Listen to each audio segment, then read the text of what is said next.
Hi everyone, let's talk about the AIDS. जैसे कि सबको पता है, मेजर लोगों को पता होता है, मेजर लोगों को नहीं पता होगा। अगर ये वीडियो के हेल्प से किसी को नहीं पता, उसको पता हो रहा है तो बहुत बड़ी बात है मेरे लिए।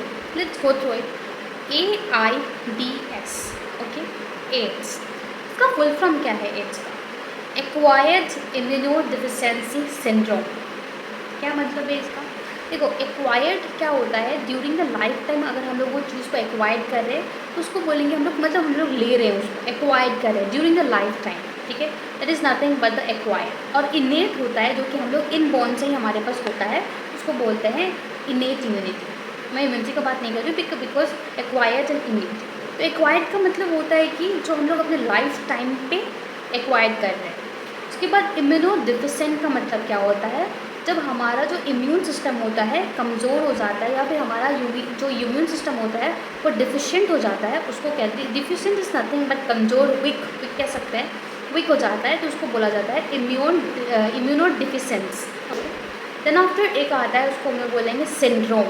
फुल फॉर्म में सिंड्रोम। तो सिंड्रोम मतलब होता है ग्रुप ऑफ सिम्टम्स।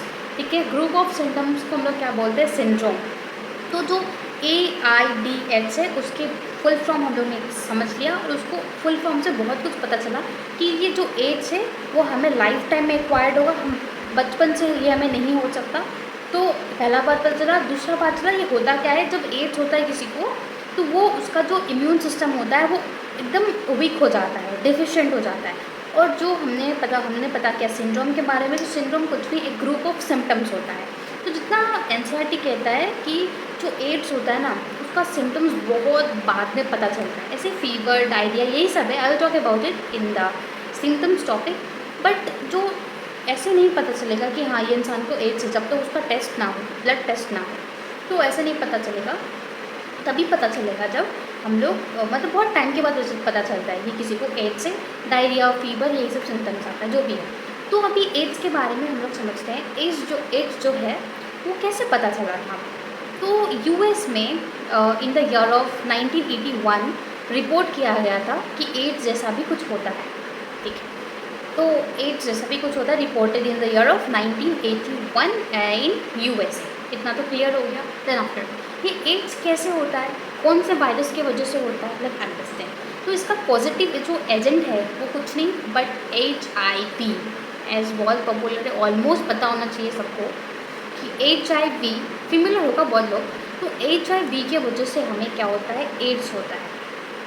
ये वायरस क्या करता है, इसका फंक्शन क्या है, वो कैसे हमारे बॉडी के अंदर आता है, इंजेक्ट करता है, सबको समझेंगे। बिफोर दैट समझो HIV का फुल फॉर्म क्या है? Human immunodeficient virus. Human immunodeficient virus. तो इसका मतलब क्या है समझो। ये जो टर्म रिप्रेजेंट करता है ना, ये उसको हम लोग और एक नाम से जानते हैं, जो है दैट इज़ अ रेट्रोवायरस। ठीक है, अब रेट्रोवायरस क्या है समझाती हूँ, बताती हूँ, समझो। कि देखो, हमने कहा कि HIV जो है ये खुद इसका फुल फॉर्म बताता है कि अगर ये किसी के अंदर हुआ, ये वायरस गया, तो उसका इम्यून सिस्टम को तो एकदम वीक कर देना है, फिनिश कर देना है, ऐसा कि वो अंदर से काम ना कर सके। हमारे आसपास बहुत सारे बैक्टीरिया, वायरस होते हैं, बट हमें हमेशा बुखार, फीवर, ये सब हमेशा नहीं होता है, क्योंकि हमारे अंदर जो इम्यून सिस्टम है वो फाइट करके अपना जो भी वायरस होता है, बैक्टीरिया, ये सब, उसको मतलब ख़त्म कर देता है। हमें कोई टेंशन नहीं है, हमारा इम्यून सिस्टम है हमारे लिए।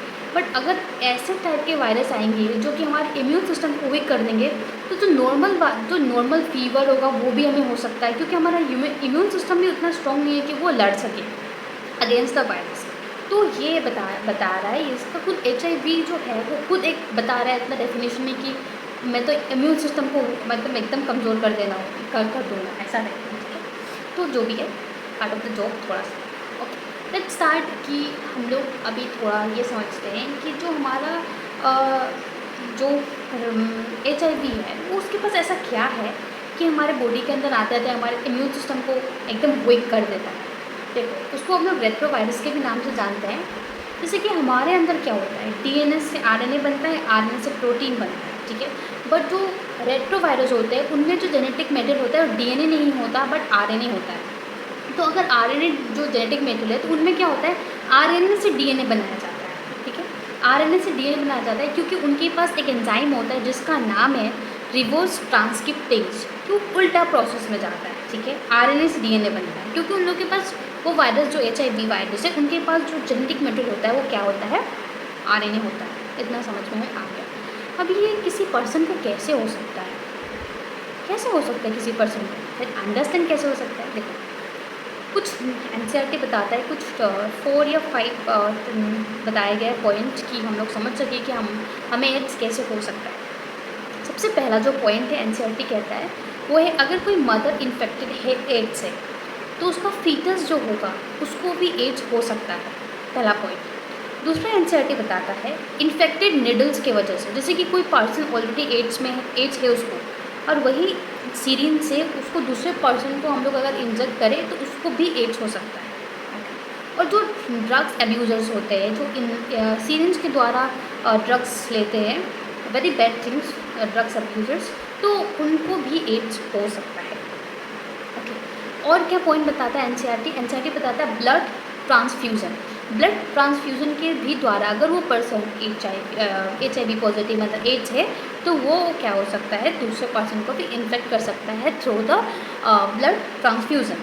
फिर और पॉइंट क्या है, और एक पॉइंट बताता है NCERT about the sexual intercourse. In the sexual intercourse if one person is infected by the AIDS तो दूसरे पर्सन को हो सकता है, if there is a unprotected sexual intercourse होने से ये हो सकता है।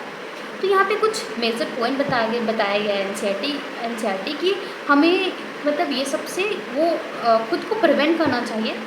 तो ये सब मेजर थिंग है जिससे किसी को एड्स हो सकता है। Let's talk about the symptoms of AIDS, कि किसी पर्सन को अगर एड्स है तो कैसे पता चलेगा। तो एनसीईआरटी पहले ही समझा देता है कि डायरेक्टली पता नहीं चलता, बहुत लंबे टाइम के बाद पता चलता है, वो सिम्टम्स देखने मिलता है। जैसे कि एनसीईआरटी में जो सिम्टम्स दे रखा है, जैसे कि दे रखा है फीवर दे रखा है, डायरिया दे रखा है, लिम्फ नोड स्वेल हो जाता है, this is the some symptoms identification of AIDS. But बहुत बाद में मतलब लॉन्ग टाइम के बाद ये सिम्टम्स देखने को मिलता है, एनसीईआरटी डायरेक्टली समझा देता है। उसके बाद एनसीईआरटी कहता है कि डायग्नोसिस के बारे में समझते हैं कि एड्स का डायग्नोसिस कैसे किया जाता है। पहला बताया जाता है कि एंजाइम लिंक इम्यूनोसॉल्वेंट ऐसे एक तरीका है। दूसरा है हमारे पास PCR पॉलीमरेज चेन रिएक्शन। तो ये सब तरीक़ा से डायग्नोसिस किया जा सकता है। करना है ना तो वो खुद की एक्टिविटी से ही करेगा। मेजर रोल तो यही है कि वो इग्नोर करे, अवॉइड करे अननोन पर्सन सेक्सुअल इंटरकोर्स अगर हो रहा है तो उसको इग्नोर करें, अवॉइड करें, तो उससे बहुत प्रिवेंट किया जा सकता है एड्स को। और फिर हमारे एनसीईआरटी कहता है ट्रीटमेंट के बारे में। ट्रीटमेंट के बारे में समझते हैं कि ट्रीटमेंट ऐसे मेजर ट्रीटमेंट तो कुछ है नहीं, बट है एक एनसीईआरटी में दे रखा है एंटी रेट्रोवायरल ड्रग्स। इसको देने से HIV पेशेंट को तो वो ज़्यादा लॉन्ग टाइम तक सर्वाइव कर सकता है, बट वो प्रिवेंट किया जा सकता है, पर उसको क्योर नहीं किया जा सकता। Cure is not possible in the case of AIDS, but it can be prevention. तो उसके बाद एनसीईआरटी बताता है कुछ NGOs के बारे में और बताता है वर्ल्ड एड्स डे कब सेलिब्रेट करते। तो it should be you should answer this question in the comment section. And then one more things NCERT बताता है कि कुछ NGOs होते हैं और वो NGOs जैसे कि World Health Organization, National AIDS NGOs कुछ है, तो ये सब की वजह से बहुत सारे अनएजुकेटेड पीपल भी जान रहे हैं इसके बारे में और वो खुद को बेसिकली आजकल के टाइम पे ये जो ऑर्गेनाइजेशन की वजह से बहुत पीपल ये सब बात को समझ सकते हैं और खुद को प्रिवेंट कर सकते हैं। तो बेसिकली वीडियो का इतना ही है। अगर किसी को हेल्पफुल हो, लगे कि हाँ सही है, कुछ हमें समझ नहीं मिला, तो please do like share and subscribe.